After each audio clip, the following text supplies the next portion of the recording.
Got a strange one for you today. Honda 2015 CRV 2.4 liter. Engine likes to growl at you, but only when it's cold. It doesn't like being cold. And it might not growl right away, but it'll start growling. Go roar. Roar. But not like a vacuum leak, roar, but more like a uh-oh, something's messed up kind of growl. So check it. Maybe you know what the problem is. Man, my stash is really starting to look good.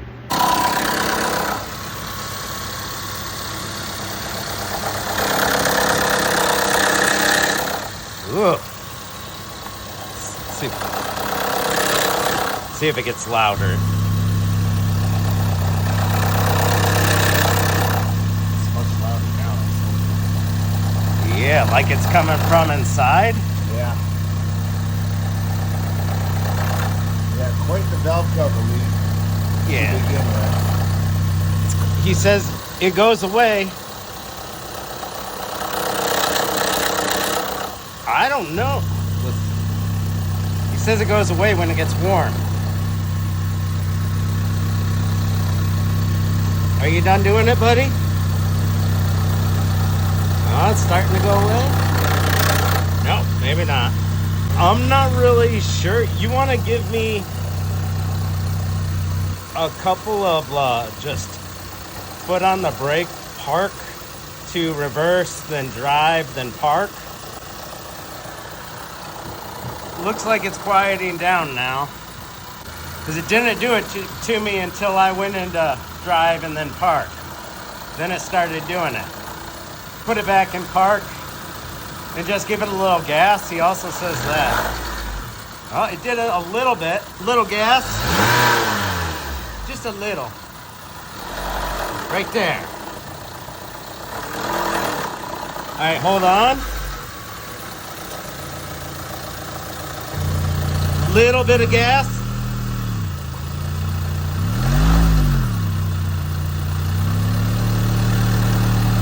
Let off.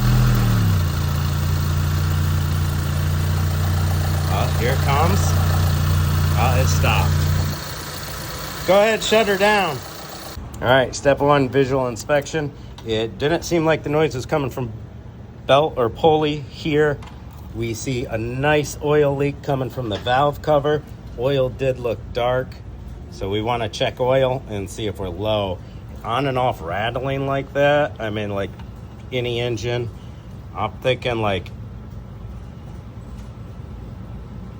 I have seen like timing belts that kind of walk, you know, because it's got issues, and hits the edge and comes back on. Hits the edge of the cover, comes back on. But what's going on here? I mean, like when you're dealing with like VVTs and phasers, low oil pressure, old oil can kind of cause a horrid noise like that to kind of come and go. Let's go step one, check the oil.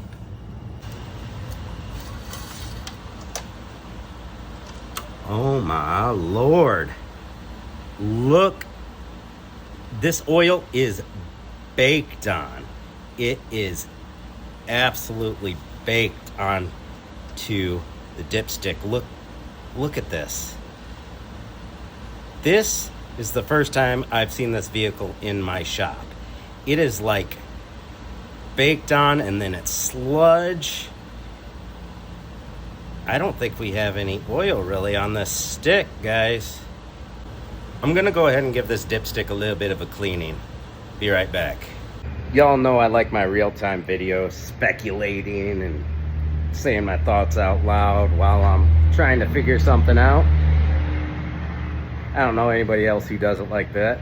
Probably because they want to seem professional and know it all. Me, if you know me, I don't mind looking like an idiot. This came in for 3 things. He said, can I get an oil change? Probably a good thing he did come in for an oil change. Headlight sometimes goes on and off, so inspect that. If it's going on and off, I have seen headlight bulbs do that before. It can happen being the bulb, but also check the wiring harness for corrosion, stuff like that. And that rattle noise, he explained it as a rattle noise, like a fan is hitting a shroud, is the way he described it, but that's coming from inside the engine. If we're that low on oil, and it's been driving for a while that low on oil, probably caused some premature wear. Maybe an oil change will bring her back to life and stop doing the rattling. Low oil pressure can cause all kinds of crazy stuff to happen with, you know, motors with their timing chains, phasers, variable valve timing, solenoids. Everything runs on oil pressure. Your oil gets really dirty, nasty. Your oil gets really low. You can experience all kinds of stuff. Gave my dipstick the old cleaning on the wire wheel, and we have no oil in this sucker. In fact, it picked up some chunkies on the end of the stick. That's probably from the dipstick tube.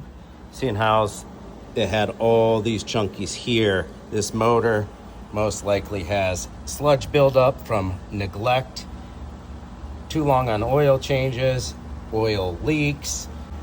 This motor has been very neglected on its oil changes. Something you shouldn't do on this motor for sure. I'm gonna take care of what he asked me to take care of today. Let's do the oil change and see if it takes that noise away. I used to work on a crap ton of CRVs back in the day, like 2001, 2002 model years, like in there. Guy had practically a fleet of them for me to take care of.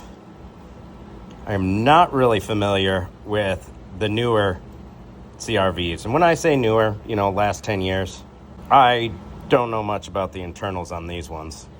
But the older CRVs that ran the 2.0, I had customers with 300, 400,000 miles on the 4 cylinders. Well, let's get down to business and do an oil change. Just familiarizing myself with some of the internals on this vehicle. Yeah, we got variable valve timing sprocket, solenoids. Yeah, dirty oil, low oil. It's gonna cause the engine to make noise for sure. We just gotta hope there's no damage done, and it's just low oil pressure, dirty oil causing this problem. I'm gonna recommend some sort of motor treatment on this. I'm not an expert at motor treatments, but what's always done me well is seafoam. Run it for 50 or 100 miles before your next oil change. Let it, you know, soak in 50 to 100 miles, then change your oil. And I've seen that seafoam work wonders. Change that oil while it's nice and hot. Get that sludge out. All right, guys, we got the oil filter off right there. And this oil is disgusting looking. Let's get the camera to focus. It's kind of got like a grayish hue to it. Yeah, I don't like the looks of that oil, but we'll see what this oil change does for us. 17 millimeter drain plug. Let's see how much oil is actually in this sucker.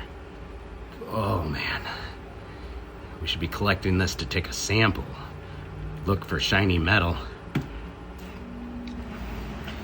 All right, I can't remember what, see how it looks like dark black, but with like a tinge to it, like there's a lot of contaminants.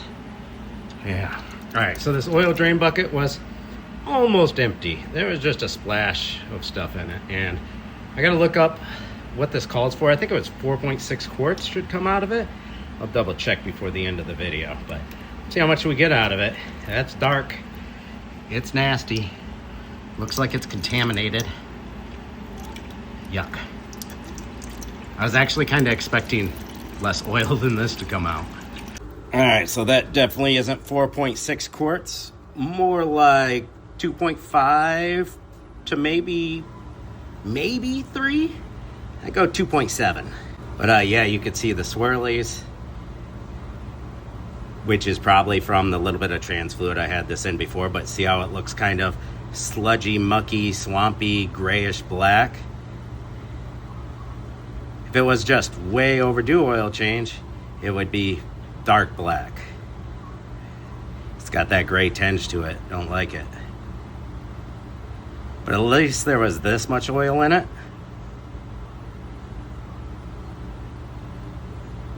I think we caused some premature wear from going so long without an oil change. But hopefully no internal damage yet. Let's see. Oil change is done. I let it really drain out for a long time. Let it sit in the air and played on my phone because I like playing mobile games. Let's go in here and start it. Might take a second for the oil to get up into all the passageways. Let's go ahead and just give her the old start up. It would help if I grabbed the keys off my desk. All right, now I have the keys. Let's go. All right, we hear that rattle, and then it quieted right down because we had like no oil pressure from draining it. And let's see if we can get it to start rattling again. Come over.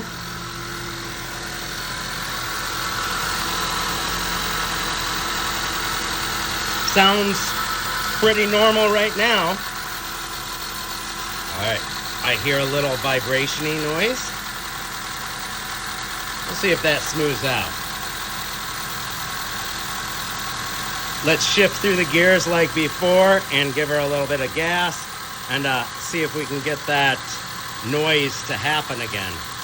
All right, I just reversed it, foot on the brake, go back to drive. That's how I got it to rattle the first time, but like I barely had it started for any amount of time. When I put it in park is when it rattled for me. And then when I had Jamie's assistance, there's park. When I had Jamie's assistance, it was like real light gas would start the rattle.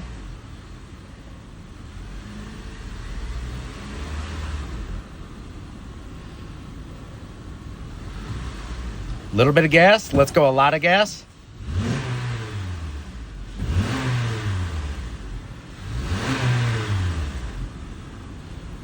All right, little bit of gas.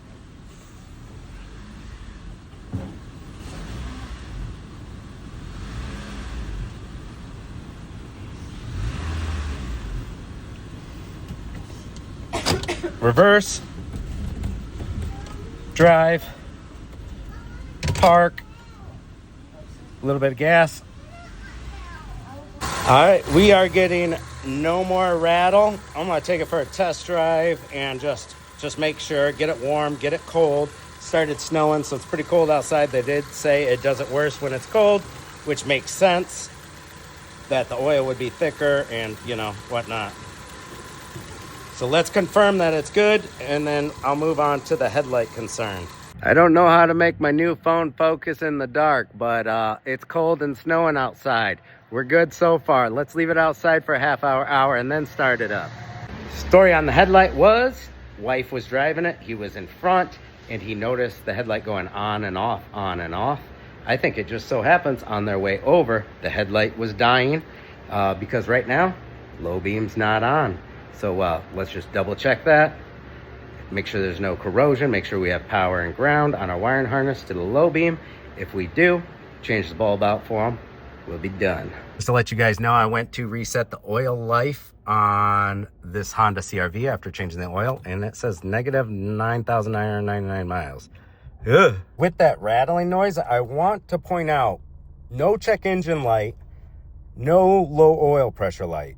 All right, no more crazy growl, rattling engine on startup.